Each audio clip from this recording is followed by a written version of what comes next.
YouTube మిత్రులకు నమస్కారం అన్న. నేను మీ అర్జున్. ఈరోజు ఒక మంచి ఇన్ఫర్మేటివ్ టాపిక్‌తోని మీ ముందుకైతే ఒక మంచి వీడియోనైతే తీసుకొచ్చాను. అండ్ ఈరోజు వీడియో టాపిక్ ఏందంటేనా, మీరు సెకండ్ హ్యాండ్ కార్ చూస్తున్నట్లయితే అందులో పెట్రోల్ తీసుకోవాలా లేదా డీజిల్ తీసుకోవాలా అనేది చాలామంది వ్యూవర్స్‌కి డౌట్ అయితే ఉంటది.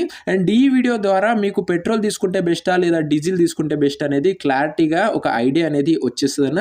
వీడియోని చివరి వరకు చూడండి, క్లారిటీ ఇన్ఫర్మేషన్ మీకైతే తెలిసిపోతదన్న. వీడియోలోకి వెళ్ళిపోయే ముందు ఇంకా ఎవరైనా లైక్ చెబితే తప్పకుండా ప్రతి ఒక్కరు వీడియోని లైక్ చేయండి.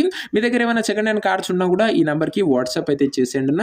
ఇక ఏమాత్రం వెయిట్ చేయనట్ల వీడియోలోకి వెళ్ళిపోయినట్లయితే పెట్రోల్ కార్ అయినా డీజిల్ కార్ అయినా రెండిటికి కూడా కొన్ని ప్రోస్ అండ్ కోన్స్ అయితే ఉంటాయి. అండ్ మీ యూసేజ్ని బట్టి అండ్ మీ మెయింటెనెన్స్ని బట్టి వాటిని అయితే డిపెండ్ అయితే ఉంటాయన్న.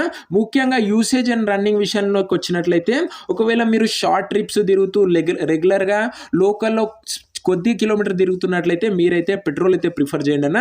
ఎందుకంటే పెట్రోల్ ఇంజన్స్ అనేవి ఈజీగా వన్ స్టెప్కే స్టార్ట్ అయ్యే అవకాశం అయితే ఉంటుంది. అదే మీరు డీజిల్కి వెళ్ళినట్లయితే ప్రజెంట్ వింటర్లో ఇవి కోల్డ్ స్టార్ట్ అయితే కావన్నా, అది గమనించగలరు. తొందరగా స్టార్ట్ అవ్వు, ఇంజన్ అనేది హీట్ అవ్వడానికి చాలా టైం పడుతుంది. సో మీరైతే షార్ట్ ట్రిప్స్ కానీ లోకల్లో తిరగడానికి కానీ తక్కువ కిలోమీటర్లు తిరుగుతాము అండ్ ఎక్కువ రెగ్యులర్గా మేమైతే బండిని చార్జ్ చేయము, అది ఆన్ చేయము అనుకున్నట్లయితే మీరు పెట్రోల్ని అయితే ప్రిఫర్ అయితే చేయండి అన్న. ముఖ్యంగా ఇది మేజర్ పాయింట్ అన్న.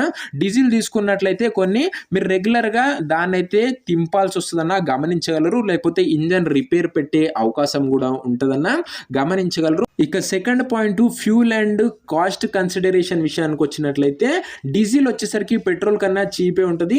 అదే కాకుండా మైలేజ్ కూడా డీజిల్ వెహికల్స్ మైలేజ్ అయితే ఎక్కువగా ఇచ్చే అవకాశం అయితే ఉంది. కానీ మెయింటెనెన్స్లో రిపేర్ విషయానికి వచ్చినట్లయితే డీజిల్ కార్లకి కొద్దిగా రిపేర్ కాస్ట్ అనేది ఎక్కువ ఉంటుందన్న, comparing to petrol cars. And petrol కార్ల కన్నా డీజిల్ కార్లకు అనేది కొద్దిగా ఖర్చు అయితే ఎక్కువ అయ్యే అవకాశం అయితే ఉంటుంది. మైలేజ్ మటుకు డీజిల్ బెస్ట్, కానీ రిపేర్ విషయానికి వచ్చినట్లయితే పెట్రోల్ కార్సే బెస్ట్ అన్న. రిపేర్ కాస్ట్ అనేది పెట్రోల్ కార్లకి తక్కువ ఉంటుంది అండ్ ఈజీగా స్పేర్ స్పాట్ కూడా దొరికే అవకాశం అయితే ఉంది. ఇక థర్డ్ పాయింట్ విషయానికి వచ్చినట్లయితే ఏజ్ అండ్ ఎమిషన్ రూల్స్ అన్న. ప్రస్తుతం వచ్చేసరికి మీకు తెలిసిందే, డీజిల్ కార్లు ఓల్డ్ మోడల్ కార్లు ఢిల్లీలో అయితే బ్యాన్ చేయడం జరిగింది. సో ఎందుకంటే పొల్యూషన్ అనేవి పెరుగుతుంది కాబట్టి ఢిల్లీలో ఓల్డ్ మోడల్ కార్స్ అనేవి బ్యాన్ అయితే చేశారు. సో దాన్ని కూడా మీరు దృష్టిలో పెట్టుకొని డీజిల్ వేరియంట్ అయితే ఎంచుకోండి అన్న. ఎందుకంటే లైఫ్ స్పాన్ అనేది కన్సిడర్ చేస్తుంది. ప్రస్తుతం గవర్నమెంట్ కూడా దీనిపైన దృష్టిని అయితే పెట్టిందన్న. అండ్ పెట్రోల్ని అయితే ఇంకో కొద్దిగా వీలైతే ఎక్స్టెన్షన్ అయితే ఇచ్చారు, కానీ డీజిల్ని అయితే కొద్దిగా దానిపైన రిస్ట్రిక్షన్స్ అయితే వీలైతే పెట్టడం అయితే స్టార్ట్ చేశారు. సో మీరు దాన్ని కూడా ఒక్కసారి డీజిల్ కార్ తీసుకునే ముందు కన్సిడర్ అయితే చేసుకోండి. ఇక రీసేల్ విషయానికి వచ్చినట్లయితే comparing to petrol car diesel కారే రీసేల్ వాల్యూ అయితే ఎక్కువ అయితే ఉంటుందన్న. అండ్ ప్రజెంట్ ఇప్పుడు ఢిల్లీలో ఎఫెక్ట్ వల్ల డీజిల్ కూడా పెట్రోల్ తోని సమానం అవుతుంది. బట్ మన ఏరియాలో మన తెలుగు స్టేట్స్ లో మటుకు డీజిల్ కార్ కి comparing to petrol car resale value అనేది ఎక్కువనే ఉన్నదన్న. అండ్ ఎందుకంటే డీజిల్ ఇంజన్లు అనేవి మైలేజ్ పరంగా సూపర్ మైలేజ్ ఇస్తాయన్న. చాలా మంది డీజిల్ ప్రిఫర్ చేసేదే మైలేజ్ రిలేటెడ్ అన్న. ఎందుకంటే లాంగ్ ట్రిప్స్ వెళ్ళినప్పుడు మైలేజ్ అనేది ఒక కీ రోల్ ప్లే చేస్తుందన్న మన సిచ్యువేషన్లో బట్టి. అండ్ ఏ కార్ తీసుకున్నా, పెట్రోల్ తీసుకున్నా డీజిల్ తీసుకున్నా కొన్ని ప్రోస్ అండ్ కోన్స్ అయితే ఉంటాయన్న. మీరు షార్ట్ ట్రిప్స్ ఎక్కువ తిరగము అనుకుంటే పెట్రోల్ అయితే ప్రిఫర్ చేయండి అన్న.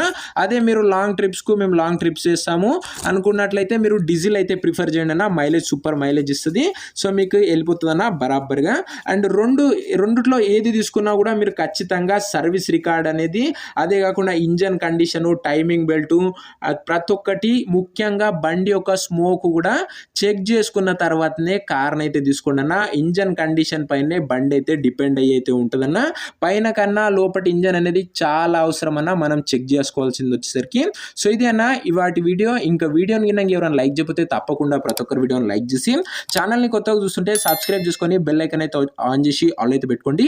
ప్రతిరోజు మంచి ఇన్ఫర్మేటివ్ వీడియోస్ మీ ముందుకు తెస్తూనే ఉంటాను. అండ్ మీకు ఏది ప్రిఫర్ చేస్తారో, పెట్రోల్ ఆర్ డీజిల్ ఏది ప్రిఫర్ చేస్తారో కింద కామెంట్ అయితే చేసేయండి. అండ్ ఇంకొక 2-3 డేస్లో మంచి ఇన్ఫర్మేటివ్ కంటెంట్ కార్ల రిలేటెడ్ మన ఛానల్ రాబోతుంది. సో మిస్ కాకుండా ఉండాలనుకుంటే బెల్ ఐకాన్ ఆన్లో ఉందో చెక్ చేసుకున్నాను. నెక్స్ట్ వీడియోలో కలుసుకుందాం. అంతవరకు సెలవు. This is Arjun signing off. Bye.